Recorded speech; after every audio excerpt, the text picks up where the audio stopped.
Traders, let's talk about the ultimate growth stock. There's no denying it. It's Shopify. This Canadian-based company has really taken over the world.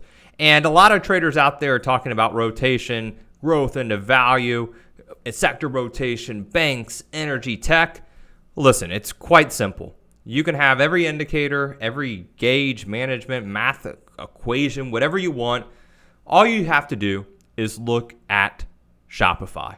Let it be your leading indicator of where money is flowing. Is it flowing into growth today, or is it flowing into other sectors? Because Shopify continues to be the leader. It was Amazon, and Amazon is still the king out there. Don't get me wrong. But if you pull up Shopify on the chart, and you pull up, let's say, the QQQ, the NASDAQ 100 ETF, okay? Very similar charts, right? Now, I want you to look at this. QQQ is up 1.17% today, okay? Now, I want to look at Shopify. Now, Shopify right here is up about 3% today. Yeah, literally on the button of 3% today.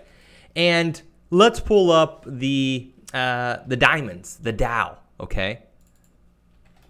The Dow, flat. The Dow, not so great of a chart compared to Shopify, compared to the NASDAQ 100. And another thing I want to look at is value, IVE. Now, I thought we were going to have rotation into value many times just in the past few months, and we've seen maybe 1 or 2 days of rotation into value, but it's still lagging. In fact, we're not even over the 200-day moving average in the IVE, the S&P Value ETF out there. So traders will continue to say other sectors have to play catch up to growth. Some traders will say energy, or financials, they have to play catch up, and they're going to catch Apple and Microsoft and Shopify. No, they don't actually.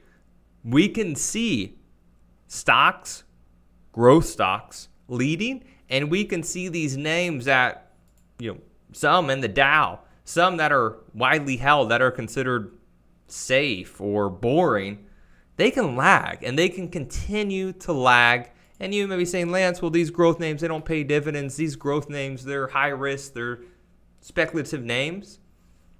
Okay. But every dip in these names, you go look at Shop, you go look at Etsy, you go look at Peloton, you go look at the Trade Desk, you go look at Micron even, NVIDIA. Every dip is getting bought.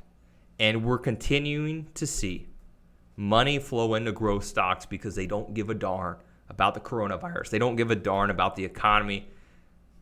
They're in their own world. And until we see some drastic change, and I'm not just saying a 1 or 2 day sell-off, I think we'll continue to see these names. Let me just run down some charts for you. NVIDIA, 52-week highs. NVIDIA, 52-week highs. Let me repeat that. Lam Research, semiconductor, right near the highs of $13 today. The Trade Desk, right near the highs. Microsoft, right near the highs. Square, right near the highs. I mean, I could go down the list for days of showing names that are hitting new highs. Did I mention Apple? Right near the highs. And then you can bottom fish and you can try to trade your Boeing, your airliners, your banks. But you're going to have a hard time picking not only that rotation, but picking these names that aren't really seeing much bullish momentum compared to growth. You got to go with growth. I hate to just say throw in the towel. I really do. But they're leading, and they don't give a darn about the coronavirus. And here I'm in Florida looking at headlines every day, and then I look at growth stocks, and they don't give a darn because money continues to flow in them. And there's so much capital from these big hedge funds that got the move to the downside wrong.